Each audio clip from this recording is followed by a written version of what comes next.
ضمیر مرفوع منفصل با کله جوړیږي مبتدا، کله به جوړیږي خبر، کله به جوړیږي فاعل او کله به جوړیږي تاکید. مثالونه واورئ چې مبتدا جوړیږي انا قائم، نو انا ضمیر مرفوع منفصل دی، لہذا دا جوړه شو د دې ترکیب کې. بسم الله الرحمن الرحیم نحمده ونصلي ونسلم على رسوله الكريم اما بعد. منګه معرب او مبني سبق شروع کړو. پرون د معرب او د مبني مبارکه لږ وضاحت شو. نن منګه او پرون دو اقسام راغلیو، اسم متمکن او اسم غیر متمکن. نن منګ د اسم متمکن څه اقسام وایو، اسم غیر متمکن اقسام منګه وایو. اسم متمکن منګه وی هغې ته وایي چې د مبني الاصل سره مشابهت نه ساتي، او اسم غیر متمکن هغې ته وایي چې د مبني الاصل سره مشابهت ساتي. بیا د مشابهت منګه اقسام ذکر کړیو تقریبا 10: مشابهت وضعی، معنوي، افتقاری، او مشابهت بنائی، وقوعی، وقوع شبهی او شبه وقوعی وغیرہ وغیرہ. دا ټول اقسام منګ د هغې ذکر کړیو. وسه منګه راځو د اسم غیر متمکن اقسام ته. نو اسم غیر متمکن د ټولو نه مخکې د هغې تعریف په ذهن کې کیدی چې هغې اسم ته وایي چې د مبني الاصل سره مشابهت ساتي، چاہے مشابهت وضعی وي، معنوي وي، افتقاری وي، یا وقوعی وي، بنائی وي، شبه وقوعی، یا بل یو مشابهتی، لیکن بدی مشابهاتو کې یو مشابهت ساتي، نو هغې ته وایي اسم غیر متمکن. بیا د اسم غیر متمکن اته قسمه دي: مضمرات، اسماء اشارات، اسماء موصولات، اسماء افعال، اسماء اصوات، اسماء ظروف، اسماء کنایات او مرکب بنائی. نو دا اته قسمه د اسم غیر متمکن دي چې مشابهت ساتي د مبني الاصل سره. د ټول نه مخکې موږ راوړو مضمرات. نو مضمرات دا د مضمرتون جمع ده، او مضمر او ضمیر دا مترادف الفاظ دي. مضمر معنا دقه ده چې کومه د ضمیر ده، او ضمیر هم دقه معنا ده چې کومه د مضمر ده. نو ضمیر هغې اسم ته ویلی شي چې د متکلم، مخاطب او په داسې غایب باندې دلالت کوي چې د هغې ذکر مخکې شوی، چاہے ذکر لفظا شوی، معنن شوی یا حکمن شوی، او چې د کم ذکر مخکې شوی نو هغې ته وایي مرجع، هغې ته مرجع وایي. او د مرجع 3 قسمونه دي، هغه انشاءالله مخکې را روان هم دي هغې اقسامو له. نو موږ په صرفو کې هم دا ویلي چې د ضمیر څو قسمونه دي، 3: مرفوع، منصوب او مجرور. مرفوع د فاعل علامت ته، منصوب د مفعول به علامت وي، او مجرور د مضاف الیه علامت. بیا ضمیر مرفوع او منصوب په دوه قسمونه دي، متصل او منفصل. متصل هغې ته وایي چې د خپل عامل سره یو ځای راغلی وي، او منفصل هغې ته وایي چې د خپل عامل نه جدا وي. دا موږ په صرفو کې ویلو د اجرام کړې وه. او مجرور صرف متصل وي، منفصل نه وي. دغه شان نو د ضمیر 5 قسمونه شو: مرفوع متصل، مرفوع منفصل، منصوب متصل، منصوب منفصل، مجرور متصل. بیا د ضمیر مرفوع متصل 2 قسمونه دي، یو ته بارز وای او یو ته مستتر وای. بارز هغه وي چې هغه ظاهر ویلی کېږي، مثلا ضربا، ضربو. په ضربا کې الف ضمیر او په ضربو کې واو ضمیر دی چې کومه دی، او دا بالکل ظاهر دی. د دې وجې نه دا ضمیر مرفوع متصل بارز دی. او مستتر هغه دی چې هغه ظاهر نه ویلی کېږي، بلکې متکلم د خپل طرف نه د هغې اعتبار کوي. مثلا ضربه، په ضربه کې هو ضمیر دی، نو ظاهر خو نه دی، ښکاري نه، ظاهر ویلی کېږي نه، بلکې متکلم د خپل طرف نه د دې اعتبار کوي. نو دې ته وایي ضمیر مرفوع متصل بارز مستتر. بیا د مستتر 2 قسمونه دي، موږ دا ویلو: واجب الاستتار او جایز الاستتار. واجب الاستتار هغه ضمائر چې همیشه به پټي او کله هم ظاهر کېږي نه، او دا د واحد مذکر مخاطب او د متکلم په 2 صيغو نه علاوه په ماضي کې بالاتفاقي او په واحده مؤنث مخاطبه په صيغه کې سوای د ماضی نه دا په دې کې اختلاف دی د علماء کرامو. لیکن بهر حال د واحد مذکر مخاطب او متکلم د دوو صيغو نه علاوه په ماضی کې بالاتفاق وي او په واحده مؤنث مخاطبه په صيغه کې سوای د ماضی نه په دې کې اختلاف دی. او جائز الاستتار هغه چې په هغه کله پټ وي او کله به پټ نه او دا د غائب په صيغو کې او د غائبی په صيغو کې او د صفاتو په ټولو صيغو کې د جائز الاستتار ضمائري. نو امید ده د ضمائرو د اقسام خو مخکې موږ ویلو اجرام شوي وه دا به صحیح په سمج کې راغلی. قواعد ضوابط چې کومه دی نو هغه د مضمرات هم دي او قواعد ضوابط د دې نورو څیزونو هم دي. نو ګوره موږ به قواعد او ضوابط اوس ذکر کوو د مضمراتو چې ضمیر د څه دپاره راځي څومره ضمائر دي او د هغې د استعمال څه طریقه ده. اوس دا 5 قسمونه ضمائر چې کومه دي دا په ترکیب کې څه جوړیږي مفعول به جوړیږي تمیز جوړیږي مبتدا جوړیږي خبر جوړیږي څه جوړیږي. نو د دې تفصیل در سره لږ ذکر کوم. ګورئ اولنی ضمیر زمونږ سره ضمیر مرفوع متصل دی چې هغه د خپل فعل سره متصل راځي او د هغې نه جدا نه راځي. نو ضمیر مرفوع متصل به همیشه فاعل یا نائب فاعل جوړیږي. مثلا ضربت ضربتو ضربتی تا تو تی دا به همیشه جوړیږي فاعل یا نائب ضربتو. نو ضربتو کې تو نائب فاعل جوړیږي. لہذا د دې نه ثابت شوه دا شوه چې ضمیر مرفوع متصل به همیشه جوړیږي فاعل یا نائب فاعل. دا د ضمیر مرفوع متصل په باره کې شو. ضمیر مرفوع منفصل به کله جوړیږي مبتدا کله به جوړیږي خبر کله به جوړیږي فاعل او کله به جوړیږي تاکید. ضمیر مرفوع منفصل به کله جوړیږي مبتدا کله به جوړیږي خبر کله به جوړیږي فاعل او کله به جوړیږي تاکید. مثالونه واورئ چې مبتدا جوړیږي انا قائمون نو انا ضمیر مرفوع منفصل له لہذا دا جوړه شو د دې ترکیب کې مبتدا. کله به جوړیږي خبر ما هي الا انت نو انت دا چې کومه ده خبر جوړیږي. کله به جوړیږي فاعل ما قام الا انا نو انا چې کومه ده فاعل جوړیږي د قامه دپاره او کله به جوړیږي چې تاکید.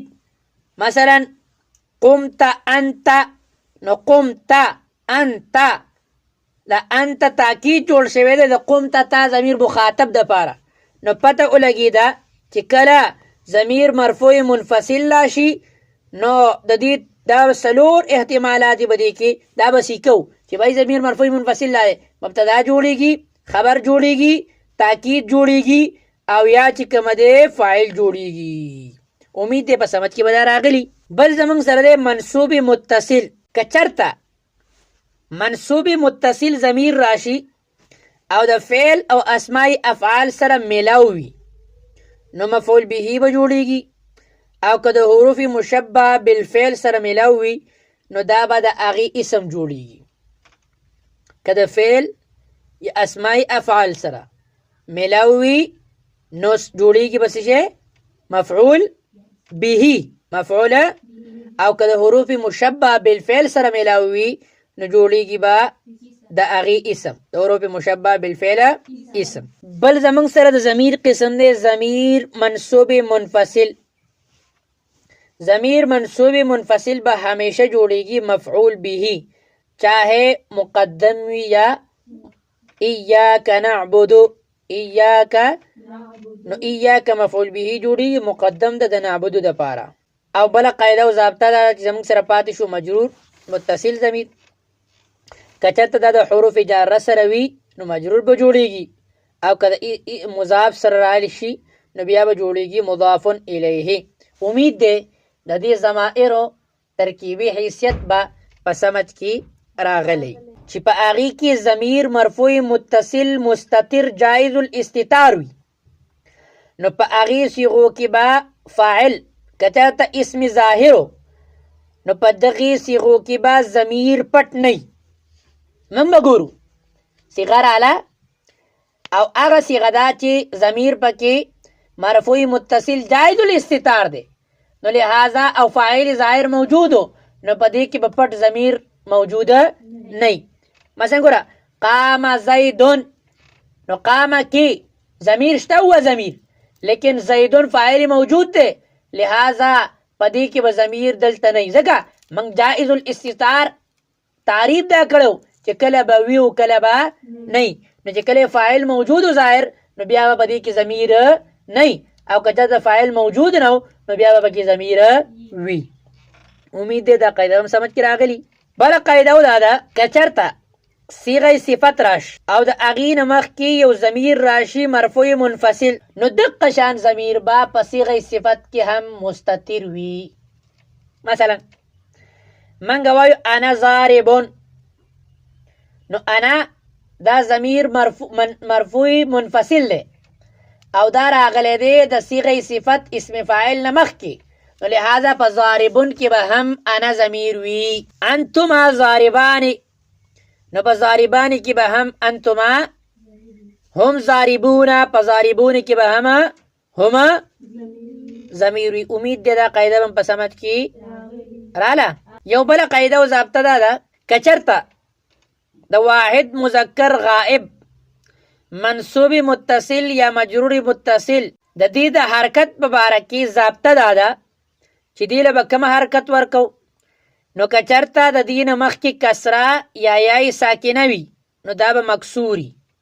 مثلا ګورئ به الیه، نو د ها نه مخکې یا ده او د به نه مخکې کسره ده، نو لہذا دې له به څه ورکو کسره، دا به پخپله صحیح مکسوري پخپله به.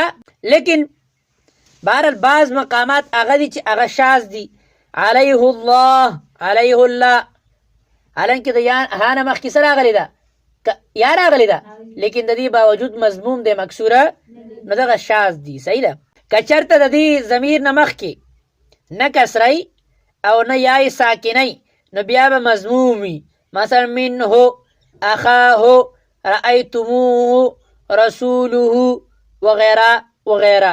امید دی د غائب ضمیر چې کله راشي نو د هغې دپاره د مرجع ضرورت وي او د مرجع تقدم مقدم کېدل ضروري دي. که چېرته د مرجع مخکې ذکر نه وي او ضمیر غائب راشي نو اضمار قبل الذکر لازم راځي او هغه جایزه. لیکن بعض مقامات داسې دي چې په کوم ځای کې مرجع لفظا او رتبتن هغه چې کومه دی مؤخر وي. مثلا ضمیر شان رالی هي الدنیا قل هو الله احد، نو په دې کې هو ضمیر شان دی او الله رسته را روان دی، نو د دې وجې نه لفظا هم مؤخر دی او رتبتن هم، لیکن دا جایز دی. نمبر 2 په افعال مده او ضم کې نعم رجلا زیدون، نو په نعمه کې ضمیر دی او د هغې مرجع ده رجلا، لیکن هغه ته لفظا هم مؤخر دی او رتبتن تی هم، خو دا جایز دی. او هغه ضمیر چې د رب سره میلاو شوی وي نو د هغې مرجع هم لفظا هم مؤخري او رتبتن هم، لکه ربه رجلا، نو هو مرجع رجلا ده لیکن هغه لفظا هم مؤخر دی او رتبتن هم مؤخر دی.